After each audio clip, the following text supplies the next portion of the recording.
we need to conclude with something that is very, very interesting and also alarming, I should say, to see. And that is that what is happening is that we are seeing the rise of a radical reinterpretation of our faith in light of our modern and postmodern values. And we see this in gender and sexuality and other things. And we're also now seeing this, believe it or not, for udhiyah. What do I mean? So we see a new trend of a group that considers it to be unethical to eat animals. We see a new movement of veganism or vegetarianism. And this movement believes that it is immoral. It is in their Sharia, I'm being a little bit facetious here, in their version of Sharia, it is haram to sacrifice an animal. They think that it is disgusting and barbaric to sacrifice an animal. And so they have influenced some Muslims, and these Muslims are asking us to rethink through the concept of udhiyah overall. And it is something that one half of me wishes to laugh at the ludicrousness, and the other half wishes to cry at the stupidity, to be honest, that I have seen. And Allah, if I had not seen this, I tell you honestly, if I had not seen it with my own eyes, I would not believe that there are people doing this. But there are people doing this. And it is obvious to me that this movement is going to grow more and more. So there is a new movement now that is calling for, and I have to keep a straight face when I say this, udhiyah of vegetables and not of meats. Okay, so there is a call now that we distribute vegetables to the poor on Eid al-Adha and not distribute meat to the poor.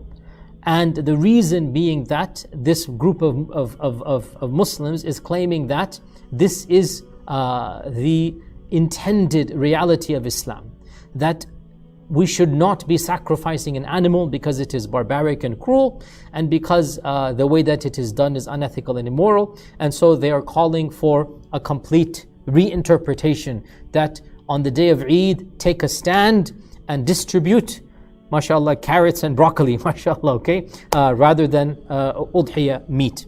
Now, this is honestly a troubling sign. It is symptomatic of a far greater problem, and that problem is the attempt to radically revise Islamic norms in light of what this group considers to be modern humanitarian notions. And we have to be very clear here. We obtain our values and our ethics and our laws from the divine, and not from the whims and the ever-changing caprice of the people around us. We do not obtain right and wrong and good and bad and moral and immoral from whatever is the current flavor of the month, because the societies we live in keep on updating and changing their own values and norms.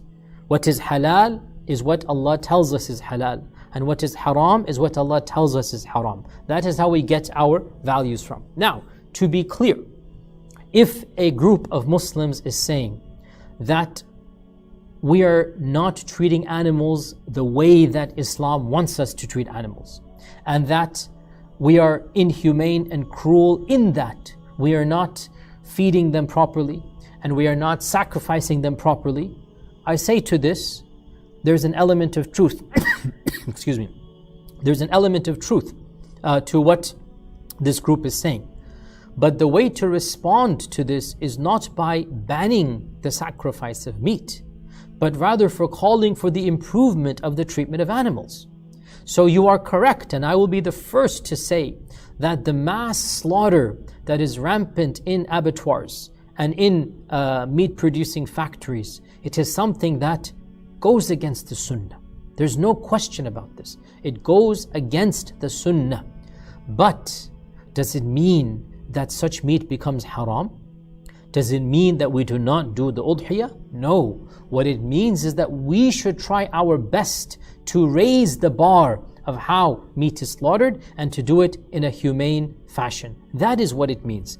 If a person wants to champion this cause we say that, you know what, we are in agreement with you, and we should try our best to feed animals pure and tayyib and halal, and not feed them najis. We should try our best to make it easy for the animals to breathe and live, because yes, it is true, the way they're packed, like sardines, and we're talking about livestock, we're talking about cows, we're talking about chickens, and they're just treated in a very inhumane manner. But the solution is not to ban the slaughter of animals. And by the way, and again, to be technical here, if an animal is mistreated in this fashion, the sin of the mistreatment is on the farmer and on the one who facilitates that. The animal being slaughtered after it has been mistreated does not make the animal haram to eat. You can choose to not eat such an animal, but don't make it haram on the rest of mankind, because that's a very big thing.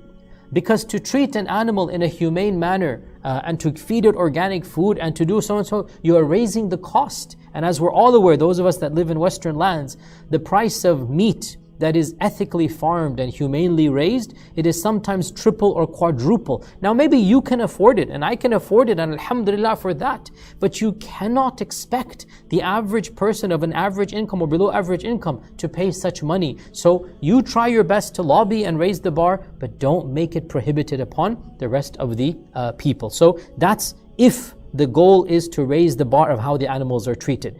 However, if the goal is to criminalize the killing of animals, if the point is to say that it is inhumane and unethical to kill animals, and you say that it is disgusting to eat animal meat, in this case I say that you have challenged the Sharia of Allah, and you have rejected the explicit commandment of Allah subhanahu wa ta'ala that Allah has allowed that meat to be eaten.